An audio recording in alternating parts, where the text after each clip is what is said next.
to the hill.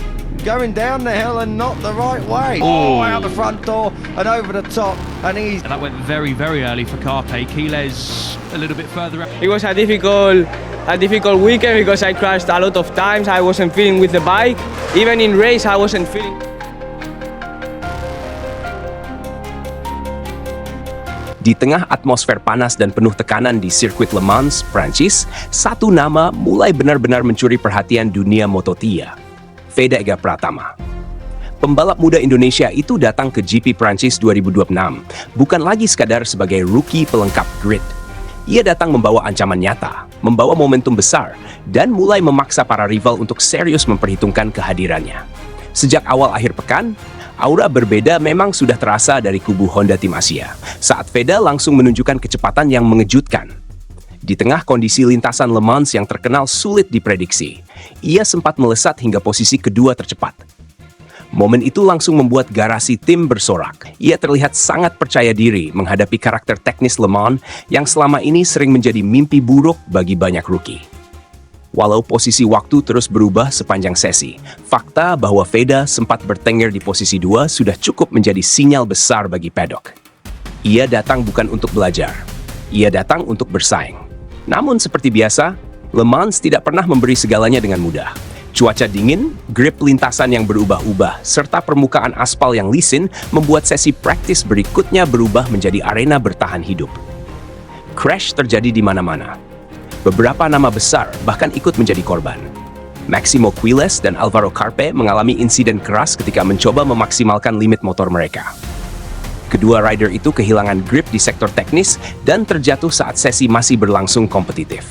Situasi paddock langsung berubah tegang. Para kru sibuk memperbaiki motor. Beberapa rider mulai mengurangi agresivitas. Dan di tengah kekacauan itu, Veda justru tampil sangat berbeda. Ia tidak terpancing. Ia tidak ikut bermain terlalu agresif demi sekadar mengejar headline tercepat. Sebaliknya, Veda memilih pendekatan yang jauh lebih dewasa. Lap demi lap dijalani dengan sangat hati-hati. Ia fokus membaca grip aspal, mengumpulkan data ban, dan memahami perubahan karakter lintasan tanpa memaksakan motor melewati limit berbahaya. Pendekatan ini bukan tanpa alasan. Veda tampaknya benar-benar belajar dari pengalaman pahit sebelumnya saat crash di sesi kualifikasi Jerez. Ia sadar, terlalu memaksakan ritme sebelum menemukan feeling terbaik hanya akan merusak seluruh akhir pekan. Dan keputusan itu terbukti sangat tepat.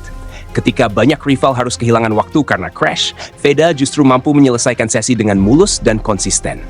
Di akhir praktis, ia berhasil mengamankan posisi 9 besar. Menariknya, posisi itu terasa seperti simbol yang sempurna. Pesmian, nomor yang sama dengan nomor balap andalannya. Namun lebih dari sekadar angka, hasil itu menunjukkan sesuatu yang jauh lebih penting, kecerdasan balap. Di tengah lintasan yang memakan banyak korban, Veda mampu tetap cepat tanpa kehilangan kontrol. Ia cukup agresif untuk bertahan di grup elit, tetapi cukup tenang untuk menghindari kesalahan fatal. Dan di level Moto3, keseimbangan seperti itu sangat langka untuk seorang rookie. Kepercayaan diri Veda sendiri memang sedang berada di titik tertinggi. Semua itu tidak lepas dari performa luar biasanya di Jerez beberapa waktu lalu. Saat itu, ia memulai balapan dari posisi 17, situasi yang sangat sulit untuk sekadar berharap masuk zona poin. Namun yang terjadi justru luar biasa. Veda tampil seperti roket, satu persatu rider berhasil dilewati, hingga akhirnya ia finish di posisi ke-6. Sebuah comeback yang membuat banyak pengamat MotoGP mulai benar-benar memperhatikan namanya. Pengalaman bangkit dari situasi sulit di Jerez tampaknya membentuk mental baru dalam diri Veda. Kini ia terlihat jauh lebih tenang, lebih percaya diri, dan jauh lebih matang dalam membaca situasi balapan. Itulah yang membuat para rival mulai merasa khawatir. Karena jika dari posisi belakang saja ia mampu menyerang begitu agresif, maka di Le Mans dengan feeling motor yang jauh lebih baik, potensinya menjadi jauh lebih berbahaya. Semua data mulai mengarah ke satu kesimpulan. Veda kini benar-benar punya peluang realistis untuk naik podium. Data telemetri menunjukkan ritme balapnya sangat kompetitif, terutama saat melibas sektor-sektor teknis yang membutuhkan kombinasi presisi dan keberanian. Bahkan pendekatan hati-hati yang ia gunakan selama praktis ternyata memberi keuntungan besar bagi tim. Sementara garasi rival sibuk memperbaiki motor akibat crash, kru Honda Tim Asia justru bisa fokus penuh membedah data telemetri Veda. Mereka mendapat data bersih mengenai perilaku suspensi, grip ban, hingga engine mapping selama banyak lap tanpa gangguan.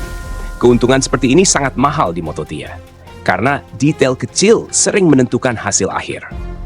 Kini semuanya mengarah ke balapan utama di Le Mans. Dan seluruh perhatian paddock perlahan mulai mengarah pada satu sosok muda dari Indonesia. Yang pasti, satu hal kini semakin sulit dibantah. Veda Ega Pratama bukan lagi sekadar rookie yang mengejutkan. Ia sedang berkembang menjadi ancaman nyata bagi para pembalap terbaik Moto3 dunia.